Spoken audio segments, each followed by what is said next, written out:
I figured this would be the perfect opportunity to start, showing my story, sharing with Phicardz, and I thought this would be another amazing method.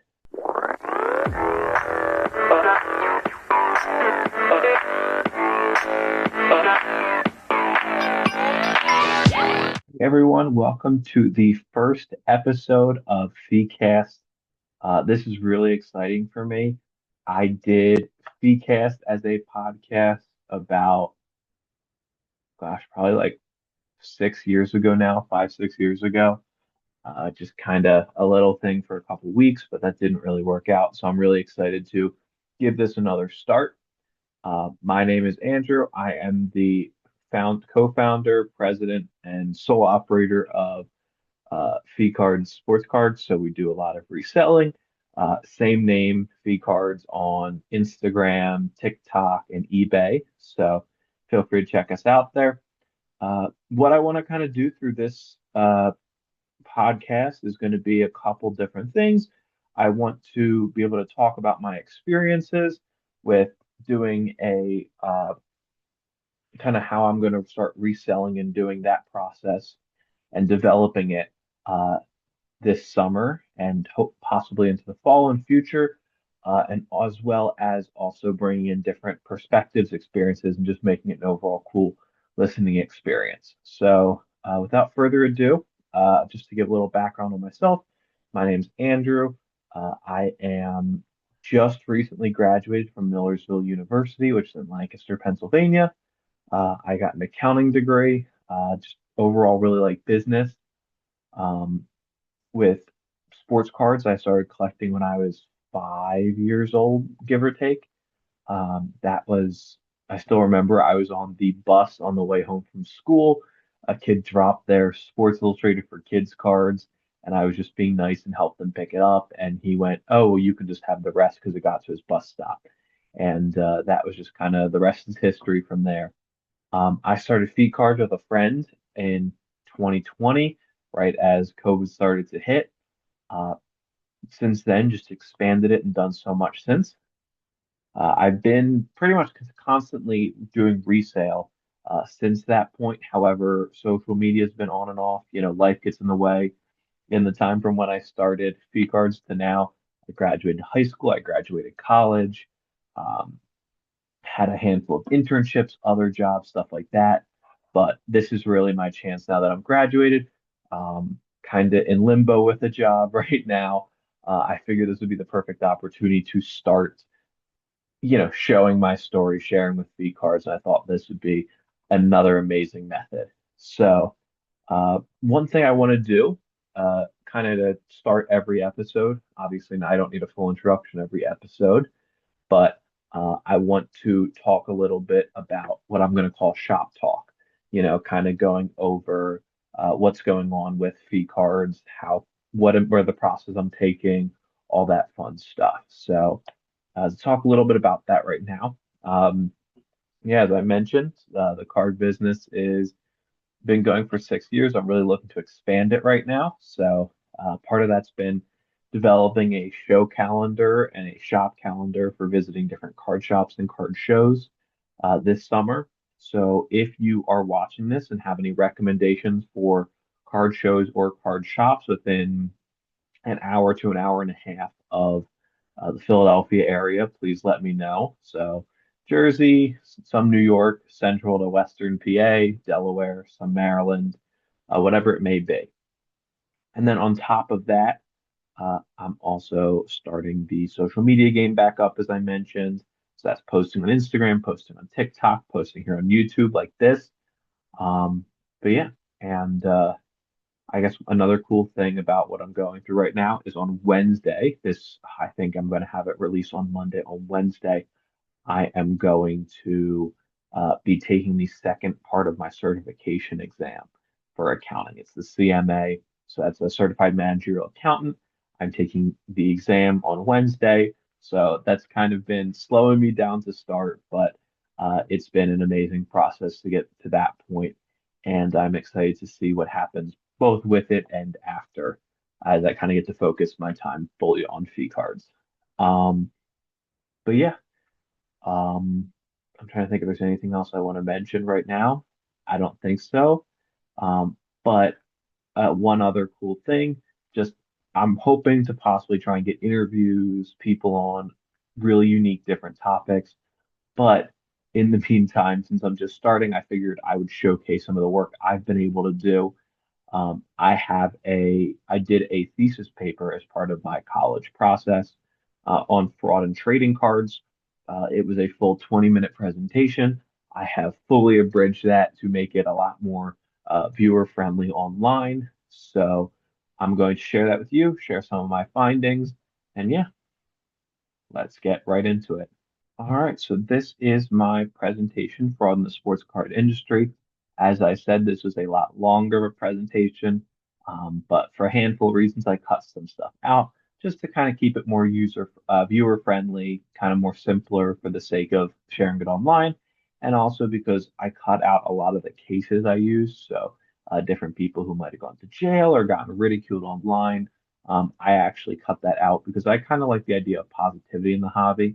So rather than call people out for mistakes they made, I figured it would be better to share rather just ways to help other people in the hobby. So this is just kind of the overview of what I talk about in my thesis. So everything from fake cards, fake slabs, fake sealed product, fake autographs and patches, and then also a lot of that's been altered.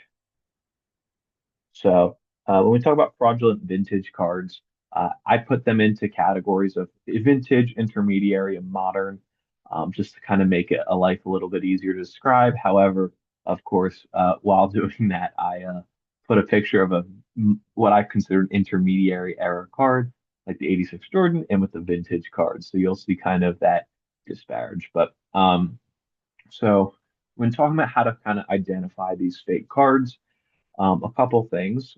You can always compare the cards to a similar card in the same set. So with like let's say a 1952 Mickey Mantle, there's a bunch of other 1952 cards you can compare it to that might be cheaper. You can match card stock, coloration, size, stuff like that. And you can also compare it to a nut card of the same style. Typically, often, if it's an expensive card, you're going to compare it to another expensive card, so it might not be as easy to uh, find a second copy to use, but that is possible. Light test, you can actually shine your flashlight through or a flashlight through a lot of the vintage cards.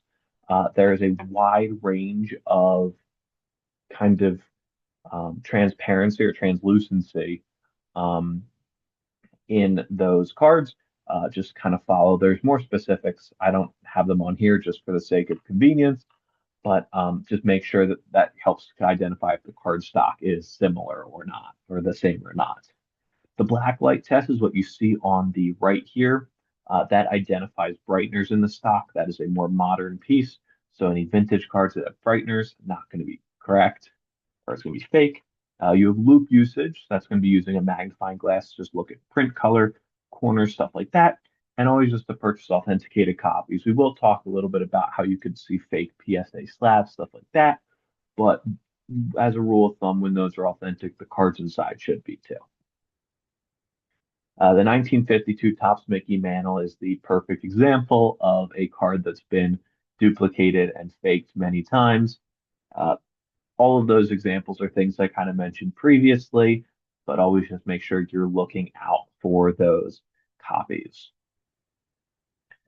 Then when we talk about intermediary and modern cards, I forgot I combined these two, but these are kind of the cards since 1973. You talk about the card stock comparison. You want to make sure you're looking. There is now glossier cards, less paper, cardboard looking cards. But just to be aware of when those should be from and when those aren't. Comparisons to authentic cards using light and black light test loop usage, repeating all the previous things. In more modern cards, Tops and Upper Deck and even Panini have like little information at the bottom of their card or on the side or a hologram or a certification code. You can always match that up. Then you have serial numbering and consistency. So that's going to be your backdoor fakes. Just always make sure that when you buy a serial numbered card, especially from the 90s and early 2000s, they're going to be properly same font, size, color, all that stuff. And then, of course, with the Fleer Jordan, I don't really need to give all this information that's on this slide, but just feel free to stop, take a look. You see there's discoloration, bad printing, that MI, you can't really see it super well, has like bleeding ink. There should be a decimal point in 27.2. Then to special cases, we have custom cards and reprint cards. Just always something to be aware of. These aren't fake, but they are cards that people sometimes try and sell as original cards when they're not. So um, do reprints, just always be aware. They usually are very distinguishable, but sometimes they aren't. So just always make sure you're looking at the card diligently and you'll be able to catch those. Um, Hard art is when people cut up cards to make new cards. I always said like those are very low risk of being sold with the intent of being a real card because I think those artists see that as a unique form of art, which it is, and are able to and take pride in that as they should, which is a key part of their product. And then there's the imitations, like what I show at the bottom right. It's a completely fake card. There's no company logo. That's taken from an app called Rookies.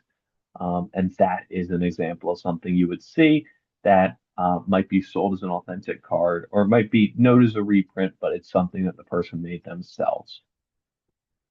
All right. And then talking about card supplements, we see PSA, BGS, SGC, BBCE, just kind of all these companies that do certifications.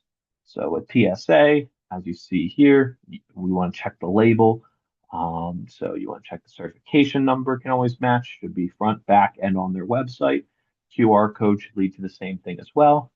There should only be one piece of paper in that label there, and it should match the period. So if it's a tile that stopped being used in 2005, a 2020 card should not be in that encasing.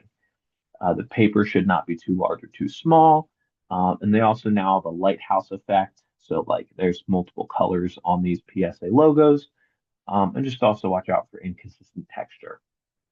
Um, BGS, just watch out for the patent formatting. You see the explanation here. There should be a dot on the graded label there, and then any perforation. SGC, a lot of the repetition of the same things we mentioned, kind of the slab should match the period.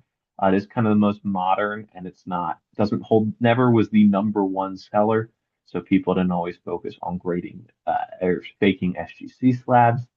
BBCE, just a couple other pieces there. BBCE is not a grading company. They don't do the encasings, rather they do authenticating boxes. So just look at some of those hints there for how to avoid that. Cool. And then identifying fake autographs, in-person authenticated, I always said, or unauthenticated, I always said like avoid, just kind of don't look at any of that stuff. Um, if you do want an in-person authenticated, compare it to an authentic autograph and use a loop, I should say loop, not loups, for auto pen or forgery. And then when it's certified, you're going to anticipate it as authentic, but you can always look for the certification method or message or match to authentic autographs. I find some of the ones where companies have certified autographs that aren't authentic really, really interesting. I do note a couple in my paper itself. Then we have in-person authenticated. I actually had the privilege of interviewing James Spence III, who's the VP at Spence Authentication, for my paper, which I submitted. But yeah, you kind of see the process here. They need to date the item. They have a registry. They use the same process as we do to identify auto pen, inkjet, forgeries, and then they give an LOA, which they make sure cannot be easily duplicated, similar to a PSA label. Then we have patches. So with patches, those are the like the jersey pieces or whatever pieces you may see in a card. Um, Sometimes they are pulled out and added in a better better versions to make the card look better. So the more colors, the better emblem, the better design, the more valuable the card's going to be. So you see, you know, lower end cards, early patch cards, they're going to mainly have one color patches. So if you see a three color patch, that probably should raise some alarms. And then there are some registries and databases with card information, like when Upper Deck came out with the McDavid rookie patch autos. they put out pictures of what all, I think it was 17 of them, what all 17 looked like. Then we talk about methods of manipulation. With cards, those are going to be trimming, recoloring, and card cleaning. Uh, I am not necessarily saying that card cleaning is bad. I know that's one thing that's very controversial. I actually don't have a strong opinion either way. I think it's a spectrum. So there is some stuff that is for sure acceptable, some stuff that for sure is not acceptable, and a lot of stuff in that gray area. To me, I'm just a collector and a reseller, and I don't really have any massive opinion on that. Um, and that's for, someone bigger to decide. And then card supplements, open and resealed slabs and boxes where the contents are often replaced. So then we look at how to identify altered cards. Trimming is comparing the card's size and edges, looking at the card's edges and corners under a loop. Has it been cut? Does it look newer? And then similar to when you would cut a piece of cardboard and the cardboard starts to wrinkle over, you're going to want to look for that when you cut a card. With recolored, you can usually just use a loop to identify the discoloration or texture changes. And again, since clean cards aren't necessarily um, illegally manipulated at times, there aren't necessarily rules set in stone to catch that. So then with identifying manipulated card supplements, uh, these are going to be talking about slabs or unsealed product or unopened product. So make sure you see that the card inside is real. If the card inside is fake, odds are the slab's going to be either fake or reopened. And then there's going to be a chance of frosting on the edges. As you crack the card, you will see that the edges can be frosted over. Then you also have the chance of unopened products. That's going to be tampered packaging, and make sure if it's authenticated, make sure it's a reputable source. BBCE is typically the main one for boxes and cases.